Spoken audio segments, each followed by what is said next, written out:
What is up, everybody? We are back with another video. This is going to be on the Mothkeeper's Tessellation Strand Hunter build guide. This is an excellent build, and the potential of this build is kind of ridiculous with Tessellation. I know it's been a little while. I left you guys without a video for a little bit. We are back.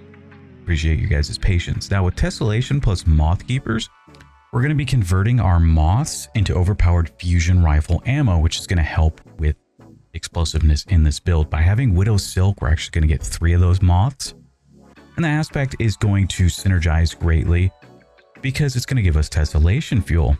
Now let's explain the exotic. Mothkeeper's wraps. Our grenade becomes a cage of loyal moths that release on impact and fly towards the nearest target or ally.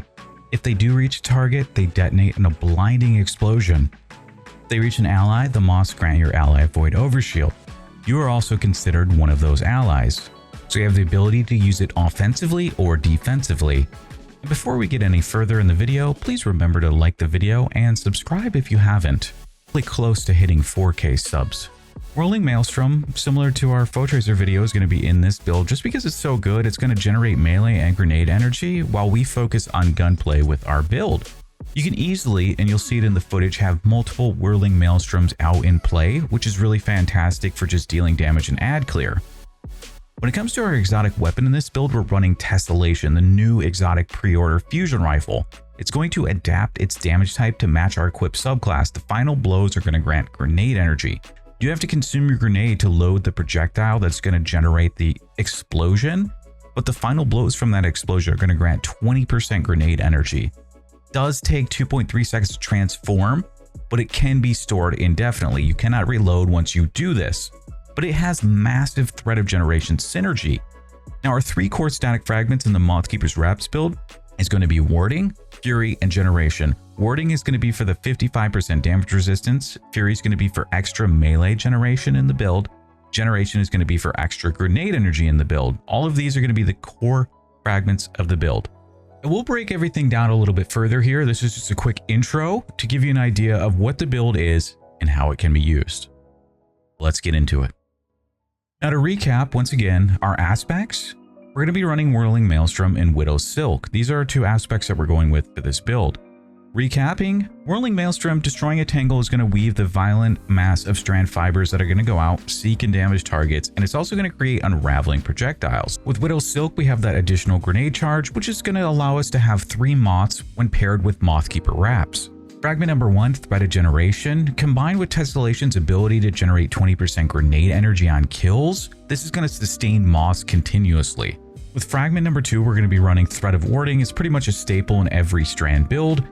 The orb generation that we're going to have is going to be pretty high because the loyal moth is spawning 2 moths, which can each secure their own kill.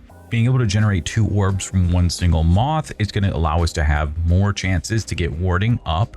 We make a lot of orbs with this build, and you'll notice that when you start running it. You'll be able to have woven up quite often. Next fragment is going to be Threat of Fury.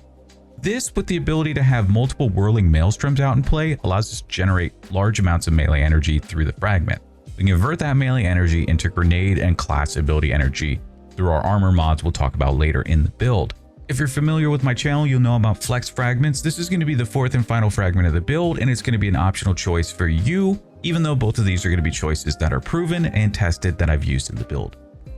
So continuity is pretty good because it gives us the ability to pair it with the projectiles that are continuously chaining around that are going to be the unraveling. Now, all of those Whirling Maelstroms not only give us a good amount of melee energy, they also have unraveling projectiles. So it's your choice there if you want to have more unraveling projectiles going around, or flex fragment number 2, Threat of Isolation, which provides more survivability. If you prefer that style of play, that's going to increase your chances of surviving because it's going to decrease targets' outgoing damage by 40%. So both of those I've run in the build and I swap depending on what I'm doing, but those are your choices there. One thing that's very important is having a weapon with demolitionist that's also going to be a strand weapon. Now, if there's no anti-barrier champions, you don't have to run Rufus's Fury or you don't have to run Perpetualis. You can go with something like an SMG that has demolitionist on it. I prefer to have everything harmonized because we are going to be able to run Harmonic Siphon.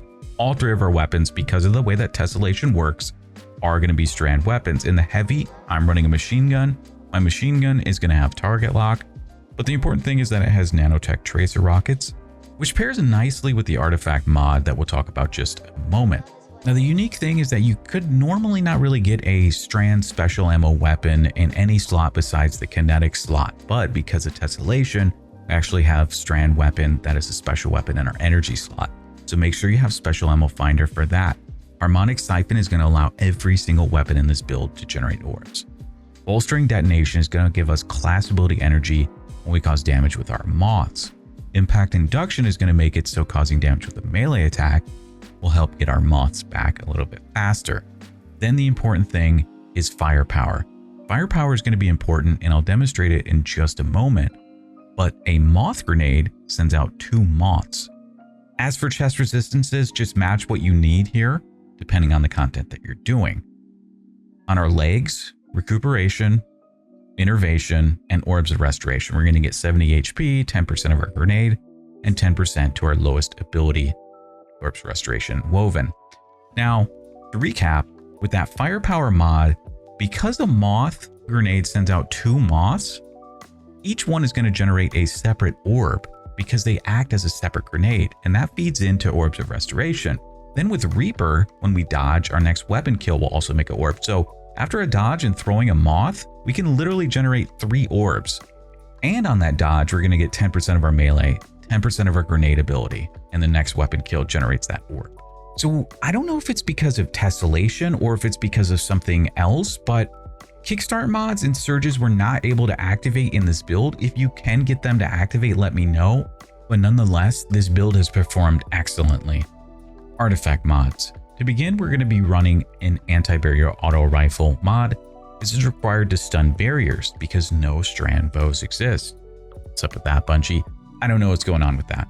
But Unstoppable Fusion is going to work. It's going to allow Tessellation to stun unstoppable champions, but make sure you plan ahead. Use the weaker shot first to stun them. If you do want a scavenger mod, you can swap Orbs of Restoration for Diviner's Discount. This is going to make sure that every weapon in your build, your special ammo weapon and your heavy ammo weapon, are going to be able to have ammo. It only costs 1 armor energy to be able to apply this. So if you are in the need for more ammo and you find yourself running out, you can go with that mod instead.